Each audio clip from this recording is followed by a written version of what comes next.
Syederalun terungkap sosok yang berinisiatif menutup patung Bunda Maria di sebuah rumah doa di Kulon Progo, daerah istimewa Yogyakarta, menggunakan terpal yang sempat viral di media sosial. Awalnya, narasi yang beredar mengatakan patung Bunda Maria sengaja ditutup karena ada oknum yang merasa keberatan dengan keberadaan patung tersebut. Namun, Kapolres Kulon Progo AKBP Muharromah Fajarini membantahnya. Fajarini mengatakan penutupan patung Bunda Maria adalah inisiatif langsung dari pemilik rumah doa Yakobus Sugiharto.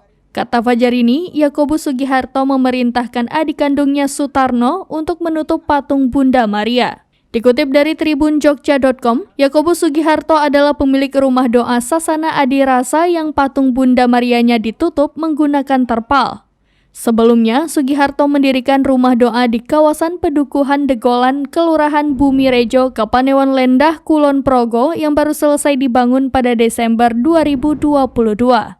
Saat ini, Sugiharto diketahui berdomisili di Jakarta. Namun hingga saat ini rumah doa yang didirikan Yakobus Sugiharto masih dalam proses penyelesaian dan tahap mengurus perizinan. Terkait hal itu, Sutarno mengatakan penutupan patung Bunda Maria itu adalah bagian dari upaya menuntaskan proses pembangunan dan administrasi rumah doa. Karena alasan penutupan patung Bunda Maria telah jelas, AKBP Muharromah Fajarini pun meminta kepada masyarakat agar tidak terprovokasi dengan narasi viral yang beredar. Ia berharap masyarakat terutama warga Kulon Progo bisa menjaga toleransi beragama.